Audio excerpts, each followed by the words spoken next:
Meski banyak kontradiksi atas identitas asli Satoshi, tapi tetap saja banyak jurnalis melekatkan nama Satoshi hanya kepada seseorang. Kendati demikian, sudah ada beberapa nama yang dicurigai sebagai Satoshi. Tentu, beberapa nama ini tidak sembarang orang. Mereka didukung oleh latar belakang dan beberapa teori dan kecocokan dari petunjuk yang ditinggal sang pencipta. Pertama adalah Dorian Nakamoto. Ini terjadi saat jurnalis Leah McGrath Goodman dari majalah Newsweek dalam artikelnya pada bulan Maret di tahun 2014 yang berjudul Wajah di Balik Bitcoin mengungkapkan bahwa nama asli Satoshi Nakamoto adalah Dorian Satoshi Nakamoto, dan dia adalah seorang fisikawan Jepang-Amerika pengangguran yang tinggal di California. Menurut Goodman, beberapa petunjuk mengisyaratkan bahwa Dorian adalah Satoshi Nakamoto. Pertama adalah namanya, yang bertepatan dengan nama pencipta Bitcoin. Kedua, dia tinggal beberapa blok dari Hal Finney, yang berkolaborasi dengan Satoshi untuk meluncurkan jaringan tersebut pada tahun-tahun pembentukan Bitcoin. Ketiga adalah profesi Dorian yang sepertinya sesuai dengan profilnya.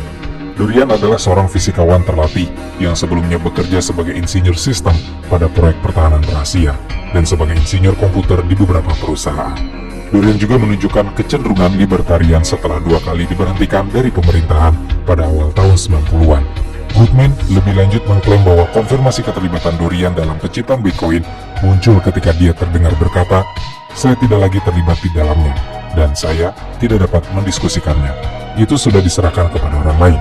Mereka bertanggung jawab atas hal itu sekarang. Saya tidak lagi memiliki koneksi apapun." Namun, Dorian dengan cepat membantah klaim tersebut. Dorian mengatakan bahwa klaim tersebut diambil di luar konteks dan dia merujuk pada keterlibatan profesionalnya yang lain dan bukan Bitcoin. Selain itu, Dorian mengatakan bahwa cerita majalah tersebut telah menjadi sumber kebingungan dan stres bagi dirinya dan keluarganya. Dorian juga berkata, "Saya tidak membuat, menemukan, atau mengerjakan Bitcoin. Saya tanpa syarat menyangkal laporan Newsweek." Pernyataan Dorian diperkuat dengan fakta bahwa Dorian telah menganggur selama lebih dari 1 dekade dan bahkan Dorian tidak memiliki akses internet sejak tahun 2013. Sebab Dorian sengaja mematikannya karena ketidakmampuannya membayar tagihan. Bahkan Dorian mengatakan bahwa dia belum pernah mendengar tentang Bitcoin sampai putranya menyebutkannya pada tahun berikutnya setelah dihubungi oleh seorang reporter. Bersamaan dengan tuduhan Newsweek kepada Dorian, di bulan yang sama saat majalah Newsweek itu terbit dan mengungkapkan bahwa Satoshi Nakamoto adalah Dorian Nakamoto, Satoshi yang asli pun muncul kembali secara online dan menyatakan bahwa "Saya bukanlah Dorian Nakamoto." Kemudian Satoshi memulai halaman penggalangan dana untuk gugatan terhadap majalah tersebut, dan setelah itu Satoshi kembali menghilang. Kedua adalah Hal Finney. Klaim bahwa Finney mungkin saja adalah Satoshi sendiri datang dari jurnalis Forbes bernama Andy Greenberg yang melaporkan bahwa pencariannya terhadap Satoshi telah membawanya ke Genius Crypto yang lumpuh. Andy mengetahui bahwa Finney adalah seorang ilmuwan komputer, pembuat kode, pionir Bitcoin, dan penggemar kriptografi. Finney adalah anggota milis tempat Satoshi pertama kali mengumumkan rencananya untuk meluncurkan Bitcoin. Finney juga orang pertama yang berlangganan ide tersebut dan mengunduh perangkat lunak Bitcoin untuk pengujian dan pelaporan bug. Untuk memperkuat dugaannya, Andy juga menyasari tempat tinggal Finney yang beberapa blok dari seorang warga Jepang Amerika bernama Dorian Satoshi Nakamoto, yang mungkin menginspirasi pilihan nama samarannya. Selanjutnya, Andy mengambil sampel tulisan asli Finney dan membandingkannya dengan tulisan Satoshi melalui layanan konsultasi analisis tulisan yang menunjukkan kemiripan yang dekat. Selain itu, Finney adalah kriptografer yang menerima transfer Bitcoin pertama kali sejumlah 50 Bitcoin pada tahun 2009 langsung dari Satoshi sendiri, yang kemudian Finney akui lupa untuk mengembalikannya. Beberapa orang berasumsi bahwa Finney dengan nama samaran Satoshi Nakamoto hanya mengirimkan Bitcoin pertama itu dari dirinya ke dirinya sendiri. Untuk menguatkan klaim ini, seringkali disebutkan bahwa Finney adalah orang pertama yang mengunduh perangkat lunak Bitcoin setelah Satoshi memposting tautannya. Meskipun dalam kata-katanya sendiri, setelah beberapa hari, Finney mematikan kemampuan penambangan Bitcoin karena membuat komputernya panas untuk membantah teori Andy pun, Finney mengungkap korespondensi email pribadi yang dia bagikan dengan Satoshi saat mereka berkolaborasi pada masa-masa awal Bitcoin. Karena perbedaan stempel waktu antara komputer kedua koresponden, penerbitan pertukaran email hanya menambah bahan bakar pada legenda Finney sebagai Nakamoto. Namun, Finney yang meninggal karena amyotrophic lateral sclerosis atau umumnya dikenal sebagai penyakit Lou Gehrig pada tahun 2014 di usianya yang ke-58 tahun, secara konsisten menyangkal bahwa dia adalah Satoshi. Yang ketiga adalah Craig Stephen Wright. Namun Wright muncul sebagai Satoshi karena berbagai laporan jurnalis. Beberapa jurnalis ini menguatkan klaimnya karena telah menelusuri riwayat online Wright hingga tahun 2008 dan menemukan berbagai tautan yang mengisyaratkan Wright akan merilis mata uang kripto saat itu dan sebuah email yang menggunakan nama Satoshi tetapi berisi nomor telepon Wright. Namun, The Guardian melaporkan email tersebut membahas kemungkinan melobi senator Australia saat itu, yaitu Arthur Sinodinos, tentang regulasi Bitcoin. Tetapi berbeda dengan beberapa orang yang menyangkal bahwa dirinya adalah Satoshi, Wright secara terbuka mengaku sebagai pencipta Bitcoin dan penulis white paper Bitcoin. Pada bulan Desember di tahun 2015, dua majalah terpisah yaitu Wired dan Gizmodo menerbitkan cerita yang mengatakan bahwa Wright bisa jadi adalah penemu Bitcoin. Kisah-kisah ini disusul dengan penggerbekan rumah Wright pada tahun 2016 oleh pihak berwenang Australia karena penyelidikan kantor pajak. Meskipun cerita majalah tersebut kemudian didiskreditkan, Wright tetap mempertahankan eksistensinya sebagai Satoshi Nakamoto. Pada tahun yang sama di tahun 2016, Wright berjanji akan memberikan bukti bahwa dia adalah Satoshi dengan mentransfer Bitcoin sejak awal pembuatannya. Sesuatu yang hanya dapat dilakukan oleh pencipta seluruh mata uang kripto. Karena cara tanda tangan digital menunjukkan sejarah transaksi Bitcoin. Wright mengatakan dia akan memberikan bukti luar biasa. Beberapa hari kemudian, dia menghapus janji itu dari internet dan menggantinya dengan pesan yang berbunyi, "Saya minta maaf. Wright tidak memiliki keberanian untuk meninggalkan tempat perlindungan anonimitas Satoshi," katanya. Tetapi, dia tidak mengatakan bahwa dia tidak akan melakukannya. Gavin Anderson, mantan pengembang utama Bitcoin yang juga dicurigai sebagai Satoshi ketika kunjungannya ke CIA bertepatan dengan hilangnya pendiri Bitcoin Satoshi Nakamoto, secara terbuka mendukung klaim Wright bahwa dia adalah Satoshi, kemudian menyatakan penyesalan atas keterlibatannya dengan mengatakan bahwa dia membuat sebuah kesalahan jika mempercayai Craig Wright. Namun, Wright bahkan sampai mengajukan hak cipta atas white paper dan kode sumber Bitcoin asli, dan dia dianugerahi keduanya pada bulan April di tahun 2019. Namun, telah disebutkan bahwa siapapun dapat mengajukan hak cipta, sehingga penghargaan itu sendiri tidak selalu berarti bukti kepemilikan. Dan pertanyaannya, siapa sebenarnya Craig Wright? Orang ini adalah seorang ilmuwan komputer Australia, pengusaha, dan tokoh kontroversial sejak klaimnya atas identitas asli Satoshi. Wright telah menghadapi kritik keras dari beberapa pakar blockchain, termasuk salah satu pencipta Ethereum, Vitalik Buterin, dan jurnalis Inggris terkemuka yaitu Peter McCormack. Merespon kritik ini, Wright menggugat jurnalis Inggris yaitu Peter McCormack atas pencemaran nama baik ketika blogger tersebut mengklaim bahwa Wright bukanlah Satoshi. Hal ini menyebabkan Wright mendapat ganti rugi sebesar 1 pound Inggris. Alasan mengapa penghargaan tersebut sangat kecil, diputuskan bahwa Wright telah memberikan bukti palsu yang sengaja dalam klaimnya bahwa dia adalah Satoshi Nakamoto. Wright juga menulis surat kepada blogger Norwegia yaitu Hedlonaut yang menuntut agar dia mencabut pernyataan bahwa Wright bukan Satoshi atau dituntut. Hedlonaut menolak permintaan Wright dan kasus tersebut dilanjutkan ke pengadilan Inggris, di mana kasus tersebut dibatalkan. Pada bulan September di tahun 2022, pengadilan Norwegia memenangkan Hedlonaut dalam kasus balasan yang diajukan terhadap Wright. Wright telah keluar masuk ruang sidang untuk mencoba membuktikan klaimnya dan menghalangi para pengkritiknya, tetapi gagal membuktikan bahwa dia memanglah Satoshi Nakamoto. Pakar Bitcoin lain yaitu Dr. David Glench, seorang ilmuwan komputer di University of Western Australia, mengatakan bahwa prestasi seperti Wright mirip dengan Raja Arthur yang menarik Excalibur dari batu untuk menunjukkan bukti kepemilikan yang sah. Namun menurut Glench, jika Wright ingin membuktikan bahwa Wright adalah siapa yang Wright katakan, ia hanya perlu membuktikan bahwa Wright memiliki kunci itu. Tidak perlu mengeluarkan uang, cukup pindahkan dari satu akun ke akun lainnya. Bukti yang tidak terbantahkan adalah menunjukkan kepemilikan dompet Bitcoin Satoshi yang dicapai dengan menandatangani transaksi dari dompet manapun yang dikenal. Sebab, saat Anda membuat Bitcoin, kata Glench, Bitcoin itu ada, tersedia, dan dimiliki oleh orang yang menambangnya. Pada dasarnya sejumlah besar daya komputer digunakan untuk memecahkan algoritma guna menciptakan Bitcoin baru. Orang inilah yang kemudian memiliki kunci Bitcoin tersebut. Jika Wright benar memiliki kunci tersebut, maka Wright adalah Satoshi. Sesederhana itu untuk membuktikannya. Tapi Wright tidak pernah bisa membuktikannya. Are you Satoshi? Yes. Okay. So you wrote the Satoshi white paper? Yes. So you're gonna show me that Satoshi Nakamoto is you? Yes. Keempat adalah Nick Szabo. Nick dipercaya adalah orang yang paling meyakinkan bahwa dirinya lah orang di balik nama Satoshi Nakamoto. Bagaimana tidak, Nick adalah cyberpunks awal, sebuah kelompok aktivis privasi digital yang terorganisir secara longgar dengan pola pikir libertarian. Nick juga adalah orang di balik gagasan kontrak pintar yang mengatur platform di app yang sangat sukses seperti Ethereum. Selain itu, Nick juga adalah seorang pemrogram komputer dan cryptographer yang mengemukakan ide untuk menciptakan uang digital yang disebut Bitgold pada tahun 1998. Tentu Bitgold ini dapat dikatakan adalah pendahulu dari Bitcoin. Bitgold dengan Bitcoin amat memiliki banyak persamaan, dan persamaan ini jugalah yang mungkin berkembang menjadi Bitcoin. Atas kepeloporannya inilah beberapa komunitas meyakini bahwa Nick mungkin adalah Satoshi Nakamoto itu sendiri. Bahkan Elon Musk yang juga pernah dianggap sebagai orang di balik Satoshi pernah mengatakan dalam salah satu podcastnya bahwa ia yakin Nick adalah Satoshi.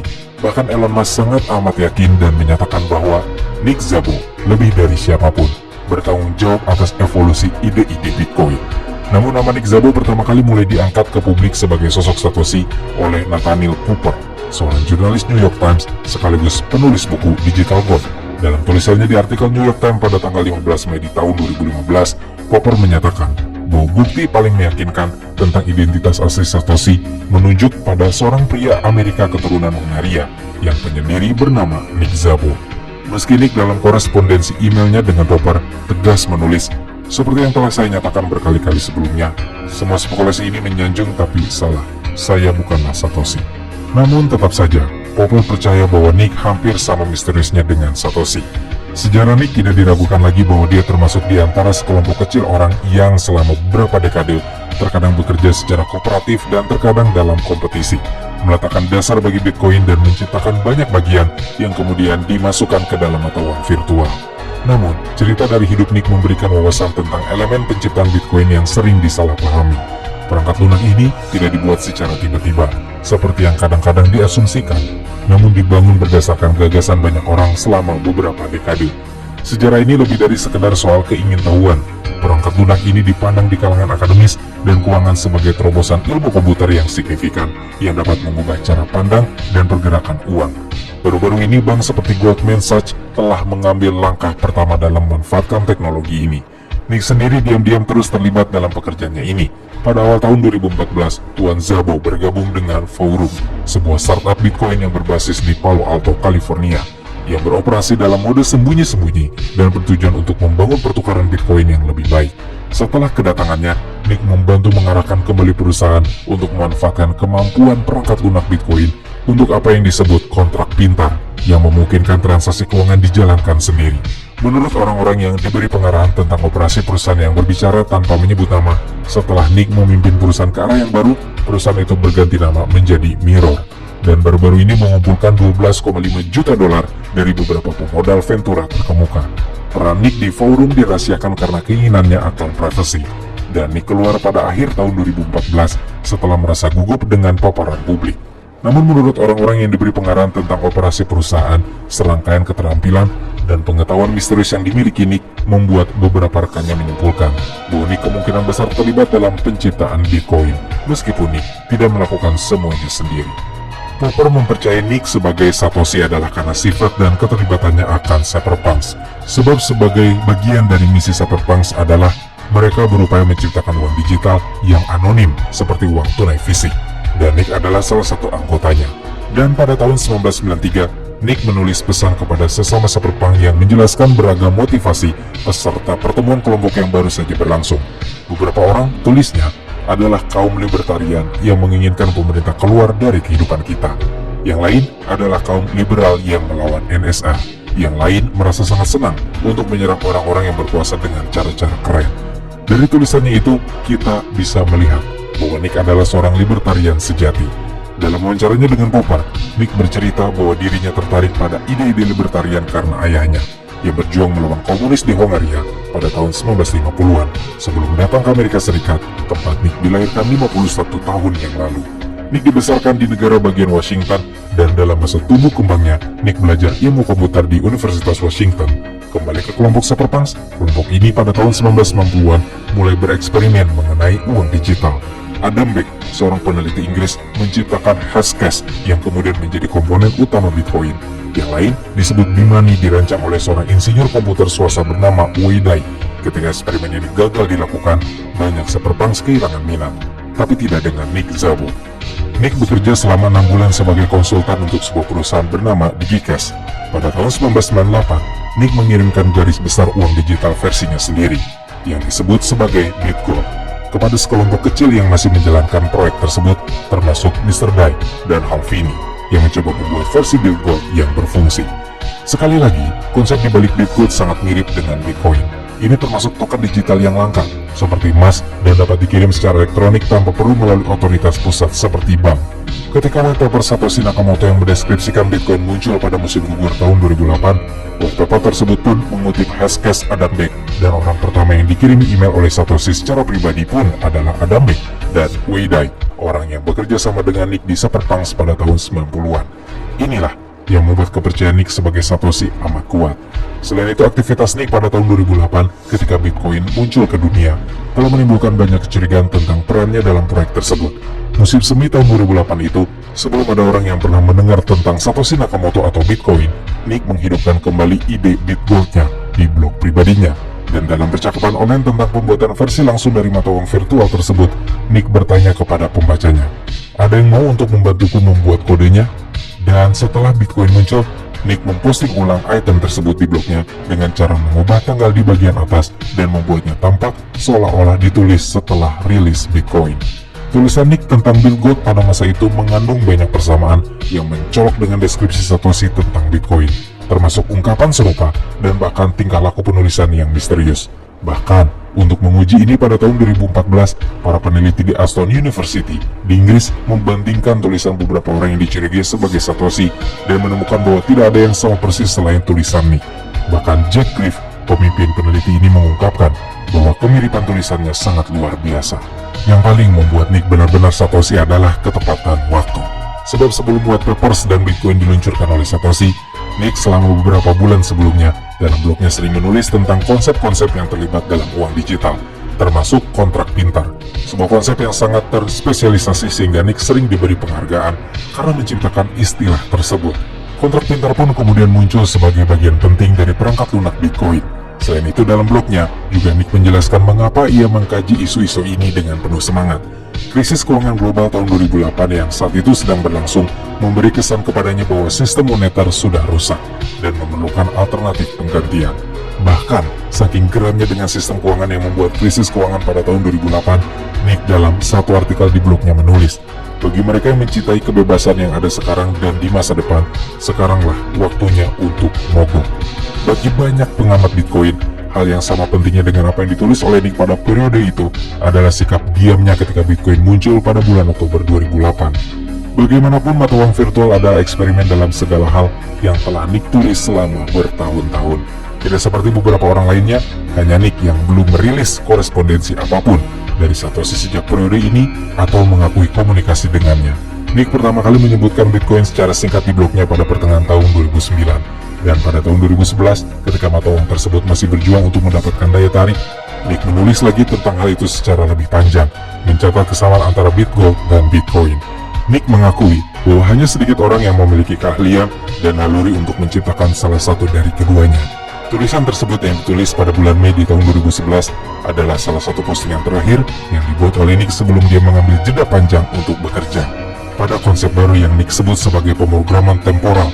Dan bertepatan dengan itu, pada bulan Mei di tahun 2011 juga merupakan kali terakhir Satoshi berkomunikasi secara pribadi dengan kontributor Bitcoin lainnya. Dalam email bulan itu kepada Martini Malmi, salah satu peserta paling awal, Satoshi menulis, "Saya telah beralih ke hal lain dan mungkin tidak akan ada lagi di masa mendatang. Apakah ini benar-benar kemungkinan atau ini hanya ketidaksengajaan? Atau memang ini tujuan untuk tetap menyembunyikan identitas, tetapi tetap meninggalkan tanda-tanda untuk dipecahkan? Toh, siapa yang bisa membuktikan?"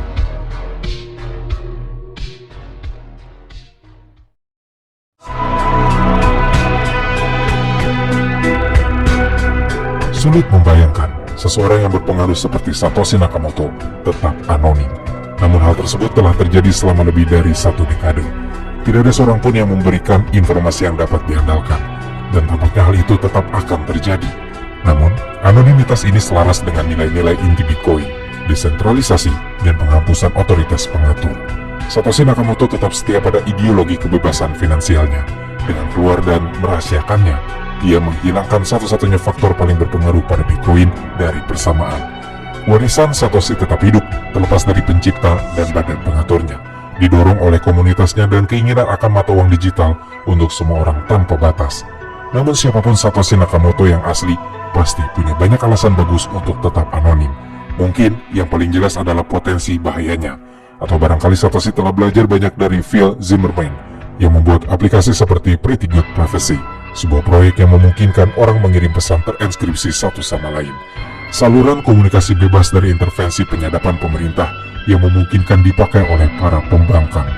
Namun, pemerintah Amerika menyadari potensi teknologi ini dan menyitanya. Pretty Good Privacy dan Zimmermann kemudian menjadi subjek investigasi kriminal oleh pihak berwenang Amerika.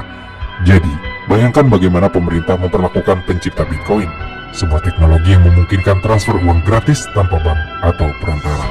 Teknologi yang mengambil uang dari tangan pemerintah. Teknologi pembaruan yang meniadakan peran pemerintah dan institusi keuangan dalam transaksi umat manusia di masa depan.